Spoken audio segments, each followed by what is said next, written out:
देख रहे हैं स्वराज एक्सप्रेस। मैं हूं आपके साथ राघवेंद्र। ये वक्त है स्वराज एक्सप्रेस पर जनता मांगे जवाब का। दरअसल छत्तीसगढ़ में नगरीय निकाय का चुनाव 11 फरवरी को होना है। चुनाव प्रचार के आखिरी दिन भी कांग्रेस और बीजेपी दोनों दलों की ओर से पूरी ताकत झोंक दी गई। इस बीच दोनों दलों की ओर से मतदाताओं को शराब बांटे जाने समेत एक दूसरे पर कई आरोप प्रत्यारोप लगाए गए। वहीं अब जीत को लेकर दोनों पार्टियों के अपने अपने दावे हैं। देखिए खास रिपोर्ट। प्रदेश के 10 नगर निगम, 49 नगर पालिका परिषद और 114 नगर पंचायत में महापौर, अध्यक्ष व पार्षदों के लिए चुनाव हो रहा है। वहीं राजधानी रायपुर में महापौर समेत 70 वार्डों में पार्षद पद के लिए चुनाव हो रहा है। राजधानी रायपुर में 15 सालों से कांग्रेस के महापौर ही निर्वाचित होते आ रहे हैं। शहर की सत्ता पर काबिज होने के लिए बीजेपी और कांग्रेस दोनों ही दलों ने अपनी पूरी ताकत झोंक दी है। रायपुर नगर निगम पर अगर नजर डालें तो रायपुर नगर निगम में वार्डों की संख्या 70, कुल मतदान केंद्र 1095, मतदाताओं की कुल संख्या 10,36,079, महिला मतदाताओं की संख्या 5,20,524, पुरुष मतदाताओं की संख्या 5,15,301, तृतीय लिंग मतदाताओं की संख्या 254 है। इस दौरान दोनों दलों के प्रमुख नेताओं की ओर से ताबड़तोड़ चुनावी रैलियां, सभाएं और रोड शो कर जनता से उनके प्रत्याशियों को जिताने की अपील की गई। सीएम विष्णुदेव साय ने राजधानी रायपुर समेत सभी 10 नगर निगम में जन आशीर्वाद यात्रा निकालकर बीजेपी के महापौर और पार्षद प्रत्याशियों के लिए जनता से समर्थन मांगा। सीएम विष्णुदेव साय ने कहा कि बहुत अच्छा रिजल्ट रहेगा। जिस तरीके से विधानसभा, लोकसभा चुनाव और रायपुर दक्षिण विधानसभा उपचुनाव में भारतीय जनता पार्टी को जीत मिली है, उसी प्रकार से रायपुर नगर निगम के नगरीय निकाय चुनाव में भी जीत मिलने वाली है। हमने इस चुनाव के पहले भी पूरे प्रदेश का दौरा किया है। एक साल के अंदर 7,000 करोड़ से ज्यादा नगरीय क्षेत्र में विकास का काम स्वीकृत किया है। और चुनाव के बाद भी हम लगातार हर जगह गए हैं, हर निगम में गए हैं। बहुत अच्छा कार्यक्रम हुआ है, भव्य रोड शो हुआ है और महिलाओं में तो महतारी बंधन का इतना असर है कि जहां भी हम जाते हैं उनका उत्साह देखते बनता है। वहीं प्रदेश कांग्रेस अध्यक्ष दीपक बैज ने कहा कि कांग्रेस पार्टी मजबूती से चुनाव लड़ रही है। हमारे रायपुर की महापौर प्रत्याशी दीप्ति दुबे खुद सभी क्षेत्रों में जाकर प्रचार कर रही हैं। साथ ही कांग्रेस के तमाम नेता प्रचार में जुटे हैं। माहौल जबरदस्त है और स्वाभाविक है कि हम रायपुर नगर निगम जीत रहे हैं। दोनों के लिए प्रचार प्रसार कर रहे हैं तमाम कार्यकर्ता, बड़े नेता भी। और कल मैं स्वयं भी रहा, 10 से 12 मीटिंगें मेरा हुई, छोटी छोटी बैठकें हुई सभी 12 से 13 वार्डों में। तो माहौल जबरदस्त है और स्वाभाविक है कि रायपुर नगर निगम भी हम लोग जीतेंगे। बहरहाल शहर की सत्ता हासिल करने के लिए बीजेपी और कांग्रेस के तमाम बड़े नेता संग्राम में उतर आए हैं। बीजेपी के लिए सीएम साय, सभी मंत्री, सांसद बृजमोहन अग्रवाल व विधायकों ने सड़क पर जमकर पसीना बहाया, तो कांग्रेस प्रत्याशियों के लिए पीसीसी चीफ दीपक बैज, पूर्व CM Bhupesh Baghel, doctor Charandas Mahant, TS Singhdeo समेत सभी पूर्व मंत्री व विधायक जूझते नजर आए। अब देखना दिलचस्प होगा कि किसकी मेहनत क्या रंग लाती है। स्वराज एक्सप्रेस के लिए रायपुर से दिलीप साहू की रिपोर्ट। तो चलिए इस पर विस्तार से चर्चा करेंगे। हमारे साथ मेहमान जुड़ चुके हैं। केएस चौहान बीजेपी प्रवक्ता के तौर पर जुड़े हैं। इसके साथ ही अजय गंगवानी कांग्रेस प्रवक्ता और पीसी रथ वरिष्ठ पत्रकार के तौर पर जुड़े हैं। सबसे पहले आप तीनों का बहुत बहुत स्वागत है स्वराज एक्सप्रेस पर। अजय जी, सबसे पहले आपके पास पहुंचना चाहेंगे और इस डिबेट में और अंदर जाने से पहले एक ओपनिंग स्टेटमेंट ले लेते हैं आपसे। अजय जी, देखिए, भारतीय जनता पार्टी का जो घोषणा पत्र है उसको आपने पढ़ा होगा, देखा होगा। बीजेपी दावा कर रही है ट्रिपल इंजन की सरकार अब कहीं ना कहीं वहां बनने वाली है। ओपनिंग स्टेटमेंट छोटा सा एकदम। अजय जी। देखिए, महत्वपूर्ण राघवेंद्र जी घोषणा पत्र के दावे कर अभी तक लोकसभा चुनाव मोदी गारंटी के नाम पे, विधानसभा चुनाव मोदी गारंटी के नाम पे, अचानक नगरीय निकाय चुनाव मोदी गारंटी को हटा के अटल विश्वास पत्र क्यों ना रहे? क्योंकि पता है कि आज मोदी गारंटी पे छत्तीसगढ़ की जनता और देश की जनता का विश्वास उठ चुका है। आज जो बड़े बड़े वादे किए गए, महत्वपूर्ण बात यह है कि जो विधानसभा चुनाव था उसमें 20 बिंदुओं के वादे मोदी गारंटी के नाम पे किए गए। 17 वादे अभी तक छुए नहीं गए, 3 वादे आधे अधूरे पूरे किए गए हैं। तो इनको पूरा विश्वास है कि अब इनकी जनता भरोसा नहीं करने वाली, इसीलिए आज यू टर्न लेते हुए मोदी गारंटी के बजाय अटल विश्वास पत्र ला रहे।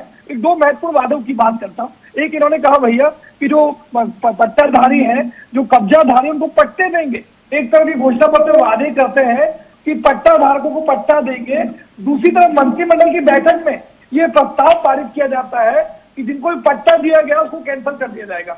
ये दोहरा क्षेत्र देख लीजिए। दूसरी महत्वपूर्ण उन्होंने घोषणा की, संपत्ति कर पे जो 7 तारीख के पहले पैसा पटाएगा उसको 10% की छूट मिलेगी हर महीने, जबकि संपत्ति कर वार्षिक पटाया जाता है। तो क्या ये वार्षिक के बजाय मंथली लेंगे? आज ये सीधा दबाव डालने का प्रयास है। तो महत्वपूर्ण बात यह है कि आज बड़े बड़े वादे तो ये करते हैं, लेकिन निभाने की ना नीति है, ना नीति है, ना नीति मंशा है। आज कहीं ना कहीं देखिए 13 महीने हो गए, ना 500 रुपये संज्ञा मिलता है, ना नियमित कर्मचारी नियमित होते हैं। 1 लाख रोजगार का दावा करते हैं, किसी एक युवा को रोजगार देने के लिए तैयार नहीं है। दूसरी महत्वपूर्ण बात, 18.5 लाख प्रधानमंत्री आवास का दावा करते हैं, एक भी प्रधानमंत्री आवास किसी क्षेत्र किसी को दिए हो तो बता दीजिए। और बड़ी बेशर्मी से अभी देखिए आदर्श चुनाव आचार लगी हुई है राघवेंद्र जी, आज आदर्श चुनाव संहिता के बीच में ये प्रधानमंत्री आवास का फॉर्म भराते हैं। ये सीधा सीधा आचार संहिता का उल्लंघन है। हमारे प्रतिनिधि मंडल ने चुनाव में शिकायत की, मेहतारी वंदन का पैसा ये दावा कर रहे हैं। अजय जी आएंगे उल्लंघन और तमाम प्रत्यारोप आरोप पर बात करेंगे। मैंने छोटा सा आपसे ओपनिंग स्टेटमेंट मांगा था, केएस चौहान जी से ओपनिंग स्टेटमेंट लेते हैं। क्या कुछ कहेंगे केएस चौहान साहब? देखिए मोदी की गारंटी पूरी नहीं कर पाए, इसलिए इसका नाम अटल विश्वास पत्र रख दिया। आपने भी उन्होंने कहीं ना कहीं आरोप पत्र आपके खिलाफ जाहिर कर दिया। क्या कुछ कहेंगे आप इस पूरे मामले पर? देखिए लेके बैठे हुए, देखिए अजय साहब लेके बैठे हुए पोस्टर दिखा भी रहे हैं स्क्रीन पर। हाँ, वो तो उनका ही बनाया हुआ पोस्टर है। हमारे पास भी ऐसे ही तमाम पोस्टर है जो हमारे बनाए हुए हैं। ये इनके बनाए हुए पोस्टर है, कोई जनता के बनाए हुए पोस्टर नहीं है। दूसरी बात ये है राघवेंद्र जी, सबसे मेन बात ये है कि इनके पास होगा एक ही परिवार, इनके पास होगा एक ही नेता, लेकिन हमारे पास अलग अलग नेता हैं। क्योंकि अटल ने छत्तीसगढ़ को बनाया था, उन्हीं के नाम से नगरीय निकाय के चुनाव के नाम में हमने ये नाम रखा है। हमारे पास लंका जलाने के लिए जहां हनुमान है वहीं पर संधि प्रस्ताव भेजने के लिए अंगद भी है। जहां पर हमारे पास अर्जुन है कर्ण को मारने के लिए, वहां पर हमारे पास भीम है दुर्योधन और दुशासन को मारने के लिए। हमारे पास तमाम चीजें जहां पर हमारे पास दूसरी वहां पर बहुत सारी ऐसी महारथी हैं जो अपना अपना काम और जो अपना कार्य बहुत बखूबी समझते हैं और बखूबी जाते हैं काम करने के लिए। दूसरी बात, आप नाम की राजनीति करते हैं कि नाम ये काम की राजनीति क्यों नहीं करते? आपका कोई भी कार्य, उसके बाद आपके उप मुख्यमंत्री खुद बोलते हैं 4 साल के बाद कि 12 वादे पूरे किए, 12 वादों में काम चल रहा है और 12 वादे हमने पूरे नहीं किए। अब आ जाता हूं मैं मेन, जो भारतीय जनता पार्टी जिस लाइन में चलती है। भारतीय जनता पार्टी अपने कामों के आधार पे चुनाव लड़ती है, जिसके हिसाब से उसने पिछले 13 महीनों में जो काम किया है उसको अजय गंगवानी या केएस चौहान को बताने की जरूरत नहीं है। वो जनता खुद जानती है और जनता उसके हिसाब से अपना निर्णय भी दे चुकी है 3-3 बार। चौहान साहब, कांग्रेस के आरोप पत्र पर क्या कहेंगे आप? आरोप पत्र पर वो 25 बिंदुओं को कहीं ना कहीं हाईलाइट किया है कांग्रेस ने जो आपके खिलाफ है, और इस चुनाव पर आपको क्या लगता है कि टर्निंग पॉइंट के तौर पर काम आएंगे बिंदु? रघुवेंद्र जी, जब हमारे पास अपनी उपलब्धियां गिनाने के लिए कुछ नहीं होता ना, तो हम दूसरों के ऊपर उंगलियां उठाने लग जाते हैं। मुझे जहां तक पता है चौहान साहब, बीजेपी ने भी 15 बिंदुओं का एक आरोप पत्र शनिवार को जारी किया है। क्या जरूरत पड़ गई आपको? नहीं, सुनिए ना, हमने क्या किया? हमने जो पिछले 5 सालों में देखा और जो जनता ने देखा और जो जनता ने देख के इनको ऐसा मतलब लताड़ा, ऐसा उखाड़ा कि जब से छत्तीसगढ़ बना है ना राघवेंद्र जी, जब से छत्तीसगढ़ बना है तब से लेकर आज तक विधानसभा चुनाव में इतना कम वोट ऑफ परसेंटेज कभी नहीं आया जितना अभी आया। क्यों ऐसा हुआ? क्या बात है? जहां पर आप बस्तर में, जहां पर आपकी पूरी सीटें रहती है, वहां पर सिर्फ एक विधायक है, 11 सीटों में आप हार जाते हैं, आपके पूरे मंत्री हार जाते हैं। अच्छा, क्यों? क्या बात है? 5 सालों में देखिए केश चौहान आपके- साहब, मैं जितना समझ पा रहा हूं दोनों बिंदु पर आप ही बात आ रहे हैं अजय जी, आपके पास दोनों बिंदु पर आप बात करें। एक तरफ कह रहे हैं कि जिनके पास उनके काम गिनवाने के नहीं वो दूसरों पर आरोप लगाते हैं। आपने भी 15 बिंदुओं का तो आरोप लगाया, आप बस अपने काम गिनवाकर घोषणा पत्र पर भी शांति से बैठ सकते थे। क्या जरूरत आन पड़ी कि आपने भी ये महसूस किया कि जब तक मैं उनके खिलाफ की बिंदुओं को नहीं जनता के सामने रखूंगा? क्या भय का माहौल चल रहा था क्या आपके भीतर? देखिए बहुत अच्छा प्रश्न राघवेंद्र। इसमें आता हूं अजय जी दो आपके चीजें। पास। हाँ, बहुत अच्छा। नहीं, सवाल तो अच्छा है चौहान साहब, देखिए सवाल ये अच्छा है। आप भी सुनिए, अजय जी आप भी सुनिए। हमने पहले अपने काम गिनवाए, उसके ऊपर आपने आरोप लगाया। ये भी सवाल अच्छा है अजय जी, इसका जवाब आपसे लेना है। ये भी सवाल बहुत अच्छा है। हाँ, ये फर्क है। ये फर्क है। आपने अपने पहले काम क्यों नहीं गिनवाए और अभी तक आपने काम क्यों नहीं गिनवाया भाई? क्यों नहीं गिनवाया आपने काम? अजय जी से आपने लेते हैं जवाब। काम के आधार पे वोट नहीं मांगा, जवाब देता हूँ राघवेंद्र जी। अजय जी ठीक है, घोषणाएं जितने भी आपने की- चौहान साहब सुन लेते एक हैं। मिनट। अजय जी देखिए, पहले काम आप भी गिनवाते फिर आरोप लेकर आते। आपने क्या किया, घोषणा पत्र से पहले ही आरोप पत्र जो है वो जनता के बीच रख दिया। आपके काम क्या थे? चौहान साहब यही तो पूछ रहे हैं कि आपके पास काम नहीं था इसलिए पहले आपने आरोप लगा दिए, आरोप पत्र लेके चले आए। राघवेंद्र जी, दो चीजें महत्वपूर्ण हैं। मेरे मित्र चौहान जी को ये मानना चाहिए कि अब से 13 महीने से आपकी सरकार है, आप विपक्ष में नहीं है। अगर 13 महीने से आपकी सरकार है तो ये आपका दायित्व है कि आपने 13 महीने में क्या क्या काम किए, चाहे वो किसान हो, मजदूर हो, महिला हो, युवा, हर वक्त आपने सिर्फ ठगने का काम किया। लेकिन आपका जो प्रश्न उसका जवाब दे देता हूं। अभी नगरीय निकाय चुनाव की बात हो रही है, हमने जो प्रमुख काम क्यों बता देता हूं।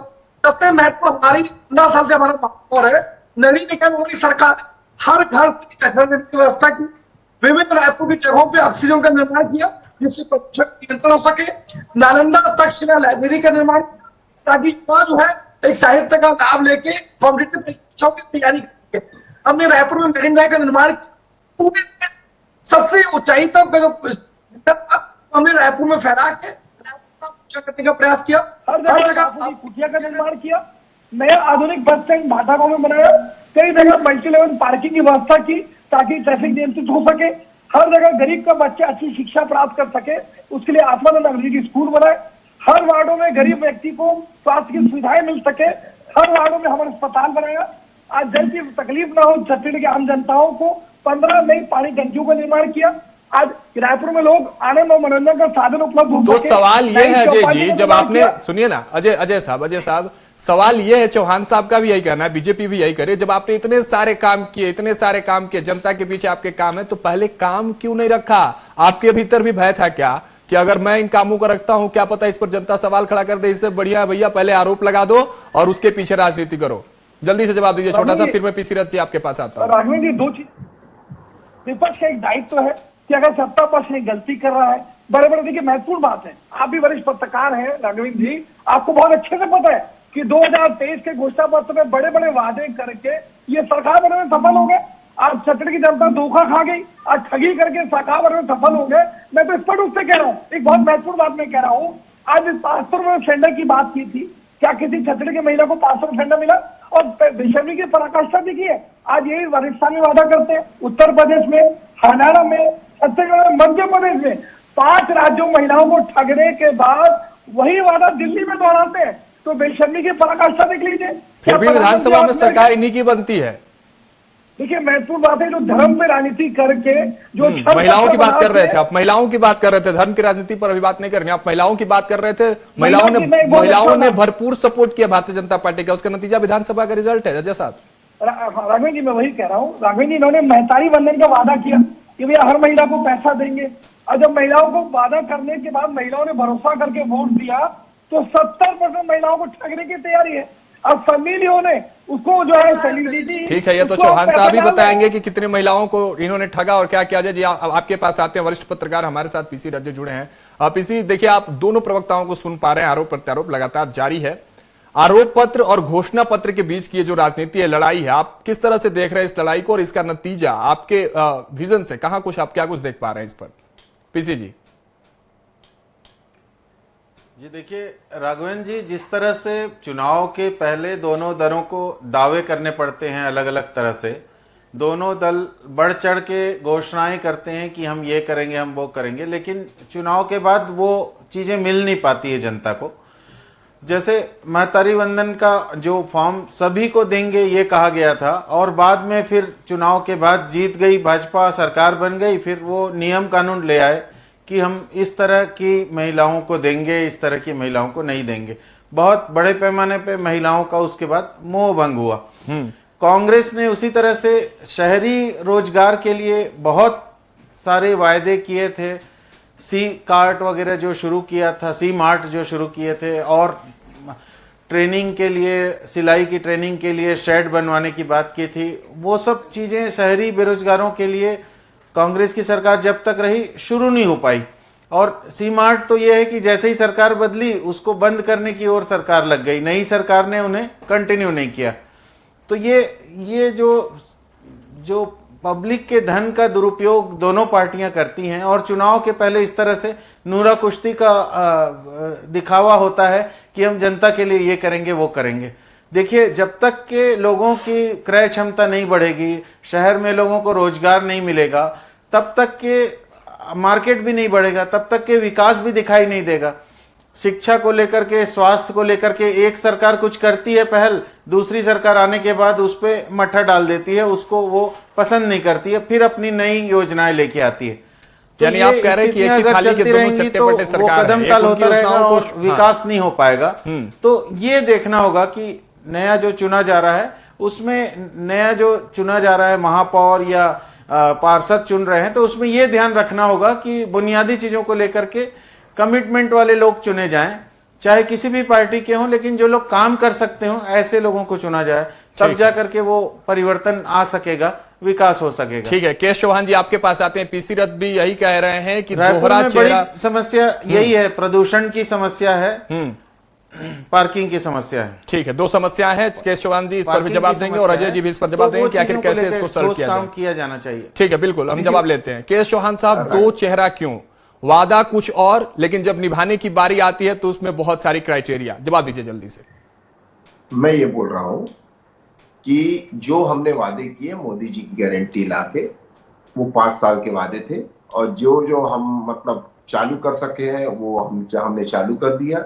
और उसके बाद क्या महतारी वंदन योजना का पैसा नहीं मिल रहा है 11 महीनों से?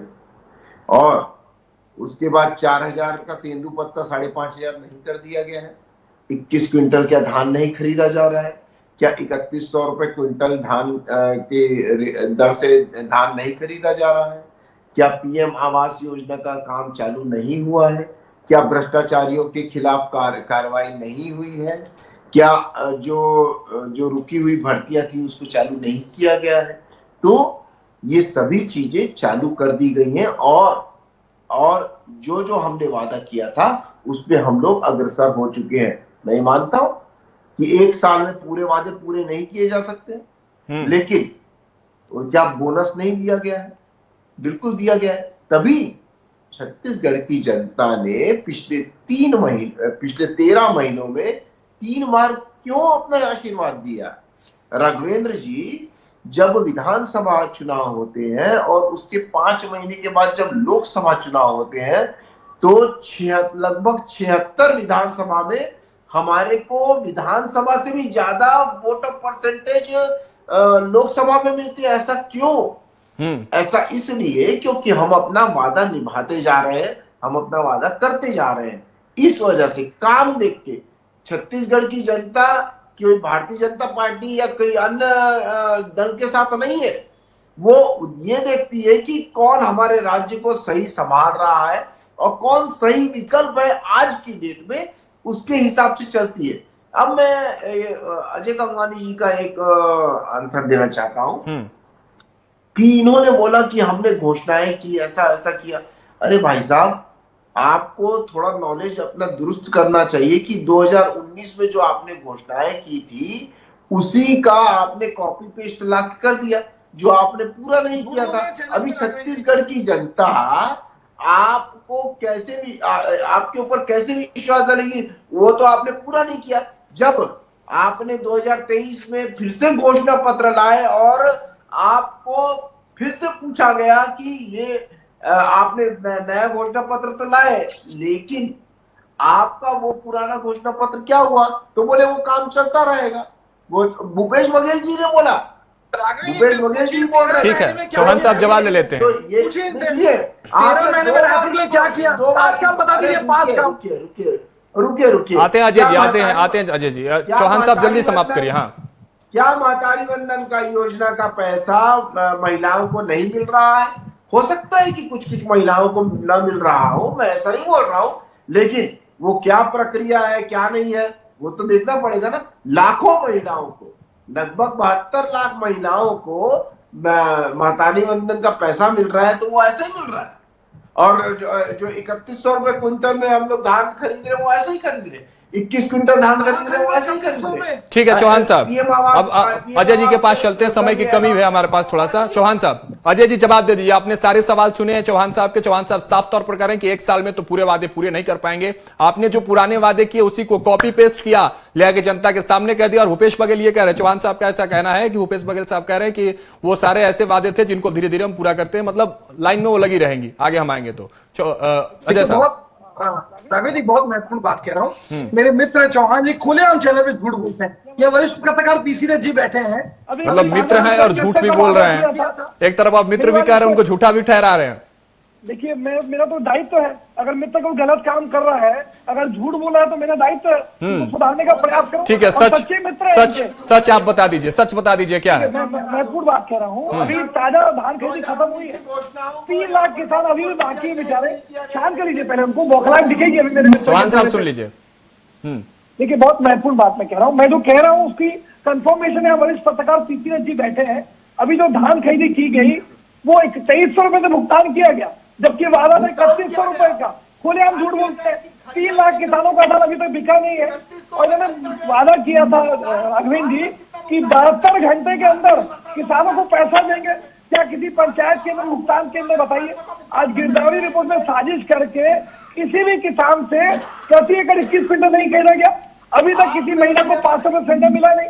पहले बोलते हैं एसपी कलेक्टर, अरे बौखलाहट देख लीजिए इनकी, जान करेंगे। चौहान साहब सुन लीजिए, बड़ी इत्मीनान से उन्होंने आपको सुना था, इंतजार कर रहे थे अपने बारी का। सुन लीजिए फिर आप जवाब दे लीजिएगा, मौका। बोल रहे हैं राघवेंद्र जी, चौहान जी शांत हो जाइए, मेरा नहीं बोला कि 2500 ये बदतमीजी ना करिए चैनल पे। मैंने बहुत शांति से आप नोट कर ले चौहान साहब, नोट कर ले इनकी बातों को। आप तक आता हूं तो फिर जवाब दीजिएगा। अजय जी आप जारी रखें। देखिए बिंदुवार बात करता हूँ। प्रधानमंत्री आवास का दावा करें 18.5 लाख का, किसी भी एक भी व्यक्ति को प्रधानमंत्री आवास का पैसा गया हो, खुली चुनौती देता हूँ। पहली बात, किसी महिला को 500 कुछ सिलेंडर मिला हो तो बता दे। दूसरी बात, क्या किसी युवा को रोजगार मिला? आपने 1 लाख रोजगार का दावा किया, किसी एक युवक को सरकारी नौकरी दी। तीसरी बात, अनियमित कर्मचारी को नियमित करने का वादा किया था 100 दिन के अंदर, क्या एक भी अनियमित कर्मचारी नियमित हुआ? चौथा वादा। पांचवी वादा स्पष्ट रूप से कह रहा हूँ कि महतारी वंदन में मैंने कहा एसपी की वाइफ हो, कलेक्टर की वाइफ हो, मुख्यमंत्री की वाइफ हो, सबको पैसा मिलेगा। जब ये सरकार बनाते हैं तो नियम शर्तें लागू करके 70% महिलाओं का नाम काट देते हैं। हम तो खुली चुनौती देते हैं, भैया श्वेत पत्र लागू कीजिए। जिन नेताजियों को पैसा दे रहे हैं उसके लिए सार्वजनिक करिए। दूध का दूध, पानी का पानी हो जाएगा। तो ये दिखता है कि पकड़ने का प्रयास। सबसे आखिरी महत्वपूर्ण बात, भैया छत्तीसगढ़ की जनता को।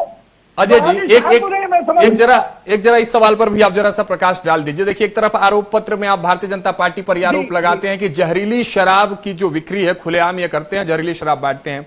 आप ही के एक अध्यक्ष के यहाँ फार्म हाउस पर 500 लीटर शराब पकड़ाया गया चुनाव से पहले, क्या कहेंगे इस पर?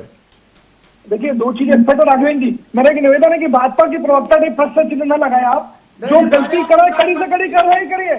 सत्ता व संबल का दुरुपयोग कौन कर रहा है? आज पैसा बांटने का प्रयास किसके द्वारा किया जा रहा है? आखिरी महत्वपूर्ण बात हो रहा है कि आदर्श चुनाव आचार संहिता का उल्लंघन कौन कर रहा है? क्यों महतारी वंदन के फॉर्म बांटे जा रहे हैं? क्यों प्रधानमंत्री के फॉर्म बांटे जा रहे हैं? रूट को डेविएट क्यों कर दिया? क्या वो आपके अध्यक्ष नहीं है? ये डिनाई कर दीजिए कि आपके पार्टी से उनका कोई ताल्लुकात नहीं है। देखिए, महत्वपूर्ण बात है, अगर जो अनुशासनात्मक कार्रवाई करनी होगी हमारा संगठन कड़ी से कड़ी कार्रवाई करेगा। ये सिर्फ भारतीय जनता पार्टी के द्वारा फैलाया गया झूठ और भ्रम है। मैं तो स्पष्ट रूप से कहता हूं कि आज महाराष्ट्र चुनाव जब हुआ है, इनके राष्ट्रीय महासचिव खुलेआम जो है पैसे बांटते पकड़ाते हैं, लेकिन चुनाव कोई कार्रवाई नहीं करता। तो चुनाव का जो वन साइडेड चल रहा है वो दिख रहा है। दूसरी महत्वपूर्ण बात है, आप जानबूझकर चुनाव को टालते हैं, प्रशासकों की नियुक्ति करते हैं, चुनाव को सीधे प्रभावित करने का प्रयास करते हैं। परिसीमन में फेरबदल करके फायदा उठाने का प्रयास करते हैं, जिसके खिलाफ हाईकोर्ट में राघवेंद्र जी आज भी 50 से अधिक याचिकाएं दायर की गई है। मतदाता सूची फेरबदल करके फायदा उठाते हैं। एक ताजा उदाहरण आपको देता हूं, बहुत महत्वपूर्ण बात है कि महाराष्ट्र के चुनाव में इन्होंने 5 महीने के अंदर 39 लाख नए वोटर जोड़े, जो रिकॉर्ड आज तक था। आज चुनाव की लिस्ट मांगी जाती है तो चुनाव लिस्ट नहीं देता। आखिर क्या प्रयास किए जा रहे हैं? 5 सालों में 32 लाख वोटर बढ़ते हैं, जबकि 5 महीने में 39 लाख वोटर बढ़ जाते हैं। आखिर ये वोटर कौन है? आप दोनों को सुन रहे हैं। पीसी रथ जी से आखिरी प्रतिक्रिया लेते हैं, फिर आप लोगों के पास पहुंचते हैं। पीसी रथ जी, इन दोनों पार्टियों के प्रवक्ताओं को आप सुन रहे हैं। पार्टियों की तरफ से घोषणा पत्र, आरोप पत्र जारी तो है ही। अगर ट्रंप कार्ड की बात करें, ट्रंप कार्ड मतलब कि कौन सा ऐसा पॉइंट होगा दोनों के घोषणा पत्र से जो सबसे ज्यादा जनता को प्रभावित करने वाला होगा? टर्निंग पॉइंट क्या कुछ होगी? कौन सा ऐसा पॉइंट होगा जो हिट करे? जैसे विधानसभा की लगातार ये दोनों चर्चा कर रहे हैं कि महतारी वंदन योजना जो था वो ट्रंप कार्ड था भारतीय जनता पार्टी की तरफ से, और बहुत काम किया उसने। भारतीय जनता पार्टी के पक्ष में महिलाओं को लाने में बड़ी भूमिका रही उसकी। अब की बार नगरीय निकाय चुनाव में क्या कुछ ट्रंप कार्ड होने वाला है दोनों पार्टियों की तरफ से घोषणाओं में? पीसी जी, देखिए चुनाव में बहुत सारे फैक्टर्स होते हैं। चुनाव में कब किसी को आगे आने का मौका मिलता है, कब कोई पीछे रह जाता है, तो उसमें एक दो मुद्दों को लेकर के हमेशा नहीं होता। पिछली बार जरूर महतारी वंदन ने काम किया था और कांग्रेस उसमें चूक गई थी, उसने अपनी योजना देर से लाया था तो जनता तक वो बात पहुंची नहीं थी। अब इस बार देखना यह है कि जो नगरीय निकाय चुनाव है वो शहर के जो वोटर्स हैं उनके ऊपर निर्भर करते हैं। शहर में जो वोटर्स हैं वो ग्रामीण जो परिवेश वाले, जो बस्तियों वाले जो वोटर्स हैं, जो ज्यादा मात्रा में जिनका मतदान देखा जाता है, हमेशा कॉलोनी में मतदान थोड़ा कम होता है, तो ऐसे मतदाताओं को प्रभावित करने के लिए रोजगार एक बड़ा मुद्दा हो सकता था। लेकिन शहर में रोजगार की चीजें बढ़ी नहीं हैं। रोजगार के लिए जो योजनाएं थी, शेड बन के तैयार हैं, सिलाई का प्रशिक्षण शुरू नहीं हुआ। शहर के सभी शहरों में, सभी जिलों में स्किल डेवलपमेंट के काम उस तरह से नहीं हो पाए हैं जो घोषणाएं की गई थी उस तरह के। ठीक है, तो उसका ठीक है पीसी जी, देखिए समय के हमारे पास कमी है। जो फीडबैक मिल रहा है 2-3 जगहों से, किसानों ने यह कहा कि किसानों को अभी 15 तारीख तक दिए गए धान का पैसा अब तक नहीं मिला है। यानी 15 जनवरी को जो किसानों ने 15, 16, 17 जनवरी को जो धान उन्होंने दिया है मंडियों पे, उसका पैसा उनको अभी तक धान खरीदी केंद्र से मिल नहीं पाया है। ऐसी शिकायतें आ रही है। तो अगर ऐसी छोटी छोटी शिकायतें रहेंगी तो सरकार को उसको खामियाजा भुगतना पड़ सकता है। चुनाव है, शिकायतें भी होती हैं, शिकवा भी रहते हैं लोगों की। लेकिन देखिए अजय जी और चौहान साहब, फिर से हम बात करेंगे। कल चुनाव है, चुनाव पर भी बात करेंगे। कल फिर आप लोग से मुलाकात होगी और चुनाव के नतीजों पर भी मुलाकात होगी। हालांकि अभी हमारे पास समय कमी है। फिलहाल बहुत बहुत शुक्रिया आप तीनों का हमारे साथ जुड़ने के लिए इस खास चर्चा में।